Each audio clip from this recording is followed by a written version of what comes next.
Selamat pagi Bapak Ibu dan saudara yang kasih Tuhan. Akhir pekan ini saya mengajak kita untuk kembali menyimak kisah martir kaum Anabaptis dari tokoh bernama Christian Jansen atau yang disebut juga Langedul dari Antwerpen tahun 1567 dengan judul Bersukacita dalam Kematian, Berputus Asa dalam Siksaan. Istriku yang kukasihi, bersukacitalah selalu dalam penderitaanmu yang disebabkan oleh keadaanku. Hiburkanlah dirimu dengan firman Tuhan. Aku percaya bahwa engkau tidak akan membuat aku lebih sedih daripada yang kurasakan sekarang ini, dengan menahan tekanan selagi menantikan kematian. Aku tahu engkau akan sangat berani menghadapinya.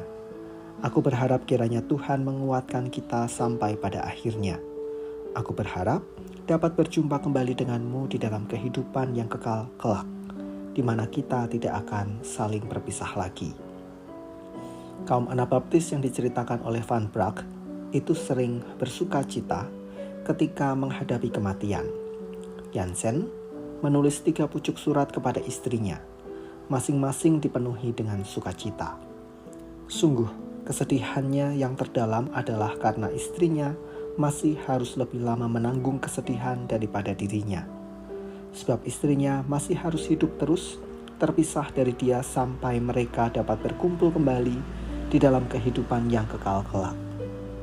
Namun kegembiraan Jansen menjelang kematiannya tampak lebih jelas ketika kami membaca komentarnya mengenai kesakitan yang tak terperikan sebagai akibat siksaan yang dialaminya, tentang kekhawatirannya yang mendalam bahwa dia dan teman-teman sependeritaannya tidak akan mampu bertahan dan mungkin juga akan mengaku bersalah atau tentu saja menderita kesakitan yang tak terperikan dalam siksaan yang akan segera datang. Kemudian mereka merentangkan tubuhku kuat-kuat hingga memutuskan 2 utas tali pengikatku dan menuangkan banyak air ke dalam tubuhku dan ke dalam hidungku. Petugas penjaranya mengizinkan ia menggunakan bantal dan selimut yang dikirim oleh istrinya. Selimut yang akan mengurangi rasa sakit pada luka-lukanya yang sangat parah itu. Kami takut bahwa kami harus disiksa untuk kedua kalinya. Siksaan yang telah kami alami dengan sangat mengerikan, lebih menyakitkan daripada kematian. Di pertengahan tahun 1567, Jansen ditangkap dalam sebuah pertemuan kaum Anabaptis yang diselenggarakan untuk menyelesaikan perselisihan di Antwerpen. Karena ia lancar berbahasa Prancis, maka ia mengalihkan perhatian kapten polisi dengan mengajaknya bercakap-cakap dengan akrab untuk memberi peluang kepada teman-teman Anabaptisnya supaya mereka melarikan diri melalui pintu belakang. 3 orang tertangkap bersama dia. Mereka semua menulis surat kepada istri mereka dan teman-teman mereka untuk meminta tolong agar disediakan sisir, kitab perjanjian baru, buku pujian, dan sebuah topi untuk malam hari. Sebenarnya tujuan utama penulisan surat itu adalah untuk memberi penghiburan dan mencari dukungan dari umat Kristen. Oleh karena itu mereka menyebutkan hukuman perentangan tubuh yang mereka alami, cara mereka saling tolong-menolong, dan juga mengutip ayat-ayat firman Tuhan yang memberi mereka keberanian. Dalam hal ini, seorang juru kunci yang bernama Peter, Jansen memberitahukan istrinya agar ia mempercayai Peter, bersedia menjalankan misi rahasia untuk mengirimkan pesan dan membawakan titipan untuk orang-orang yang terpidana itu. Ini mengagumkan, karena tujuan utama penyiksaan itu justru untuk mempelajari tempat-tempat persembunyian keluarga-keluarga korban, supaya mereka dapat ditangkap juga. 4 orang itu akhirnya dicekik, kemudian dibakar. Mereka diikat pada tonggak kayu di dalam gubuk yang terbuat dari jerami. Gubuk-gubuk itu terbakar ketika bahan bakarnya yang ditumpuk di sekitar tonggak-tonggak tadi dinyalakan. Kalau pencekikan yang terlebih dulu dilakukan mengakibatkan korban dalam keadaan koma atau tidak sadarkan diri, maka kesesakan napas dan keadaan yang disebabkan oleh kekurangan zat asam di dalam darah akan cepat mengakibatkan kematian. Para korban itu memasuki gubuk kematian itu sambil bernyanyi memuji Tuhan.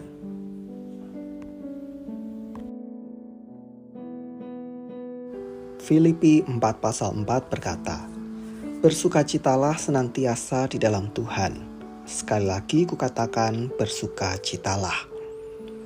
Jansen dan teman-temannya memaknai bahwa penderitaan, bahkan kematian yang ia alami oleh karena keputusannya untuk menjadi kaum Anabaptis merupakan sebuah kesempatan berharga, bahkan membuat mereka tetap bersukacita.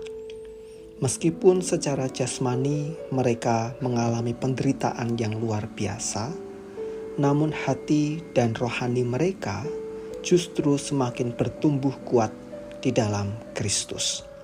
Bahkan di tengah penderitaan yang mereka alami, mereka masih mengirimkan surat-surat penghiburan bagi keluarga mereka. Tujuannya agar keluarganya tetap setia kepada Tuhan. Bapak, Ibu, dan saudara yang kasih Tuhan, dari kisah Jansen ini kita belajar tentang makna sukacita itu sendiri. Bahwa sukacita tidak dapat terpenjarakan oleh karena penderitaan. Justru jika penderitaan itu terjadi sebagai konsekuensi kepengikutan kita kepada Kristus, seharusnya sukacita itu semakin meluap. Bahkan kita akan dimampukan untuk menguatkan, menghiburkan orang lain agar mereka tetap bertahan dalam iman mereka sekalipun tantangan menerpa. Maka mari jaga sukacita kita dengan cara hidup setia di dalam Tuhan. Mari kita berdoa. Tuhan, kami bersyukur karena pagi ini kami boleh belajar arti dari sukacita yang sejati, di mana sukacita itu tidak dapat dihentikan atau dipadamkan oleh tantangan bahkan penderitaan yang kami alami. Mampukan kami ya Tuhan, di tengah tantangan iman yang kami hadapi, kami boleh bertahan dengan setia kepada Kristus, bahkan menguatkan orang-orang di sekeliling kami, khususnya keluarga kami, agar mereka juga terus setia kepada Tuhan Yesus. Kami menyerahkan hari ini dengan segala aktivitas yang kami jalani. Mohon Tuhan menyertai dan memberkati. Di dalam nama Tuhan kami Yesus Kristus kami berdoa. Amin.